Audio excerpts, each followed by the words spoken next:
ഞാൻ non veg ഒന്നും ഉണ്ടാക്കാറില്ലേന്ന് ഒരു കമൻറ്റ് കണ്ടു. അപ്പോൾ ഞാൻ ഇന്നൊരു വെജ് ഫിഷ് ഫ്രൈ ഉണ്ടാക്കാൻ തീരുമാനിച്ചു.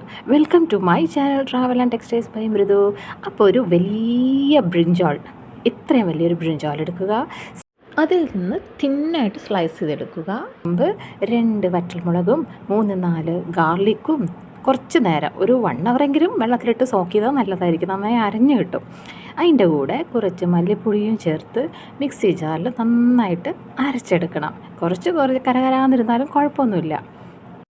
സ്ലൈസ് ചെയ്ത് വെച്ചിരിക്കുന്ന നമ്മുടെ ബ്രിഞ്ചാൾ അതിലേക്ക് ഇങ്ങനെ വരയിട്ട് കൊടുക്കണം. നമ്മൾ ഫിഷിലൊക്കെ ചെയ്യില്ലേ അതുപോലെ. അപ്പോൾ നന്നായിട്ട് ഉള്ളിലേക്ക് ഇറങ്ങി പിടിക്കും നമ്മുടെ മസാല.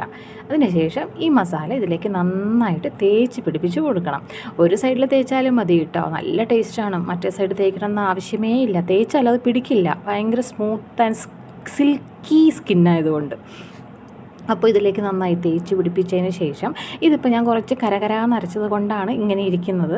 അത് ഓരോരുത്തരുടെ ഇഷ്ടം. എനിക്കിങ്ങനെ ഇഷ്ടമാണ്, അതുകൊണ്ടാണ്. ഇതാകുമ്പോൾ നമുക്ക് ചോറിലേക്ക് നന്നായിട്ട് ഇങ്ങനെ പെസഞ്ച് സാപ്പിടുമ്പോൾ ഭയങ്കര ടേസ്റ്റാട്ടോ ഈ മസാല. അതുകൊണ്ടാണ് ഞാൻ കരകരാന്ന് അരച്ചത്. അപ്പോൾ നമ്മുടെ മാരിനേറ്റഡ് ഫിഷ് ഫ്രൈ ഇവിടെ റെഡി ആയിട്ടുണ്ട്. ഇനി ഞാൻ ഒരു ചെറിയ ഗ്രില്ലിംഗ് പാൻ എടുത്ത് അതിലേക്ക് വെച്ച് കൊടുത്തിട്ടുണ്ട്.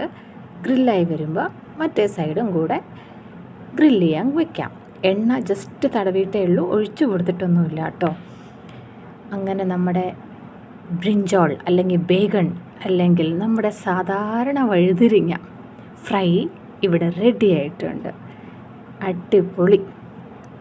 ഇതിൻ്റെ കൂടെ നമുക്കിങ്ങനെ ഓണിയൻസ് കട്ട് ചെയ്തിട്ട് അതേ പാനിൽ തന്നെ ആ ചൂടാറുന്നതിന് മുമ്പ് ഒന്ന് വെച്ച് എടുത്ത് കൊടുക്കാം. വാട്ടറൊന്നൊന്നുമില്ല കേട്ടോ, ഇതന്നെ മതി. ഭയങ്കര ടേസ്റ്റാണ്. ഒന്ന് സോഫ്റ്റൻ ചെയ്യാൻ വേണ്ടിയിട്ടാണ് ആ ഓണിയൻസ് കട്ട് ചെയ്തിട്ട് ആ ചൂടുള്ള പാനിലേക്ക് വെച്ച് കൊടുക്കുന്നത്. എന്നിട്ട് അതും കൂടെ വെച്ച് നമുക്ക് ചോറിൻ്റെ കൂടെ കഴിക്കുമ്പോൾ നല്ല അടിപൊളി ടേസ്റ്റാണ് കേട്ടോ. വെറുതെ കഴിക്കാനും നല്ല ടേസ്റ്റാണിത്. ഒന്ന് ട്രൈ ചെയ്ത് നോക്കൂ. വളരെ ഈസിയുമാണ്. 3 ഇൻഗ്രീഡിയൻറ്റ് മതി. ചോറിൻ്റെ കൂടെയും കഴിക്കാം, ചപ്പാത്തിയുടെ കൂടെയും കഴിക്കാം. അപ്പോൾ thank you for watching my channel.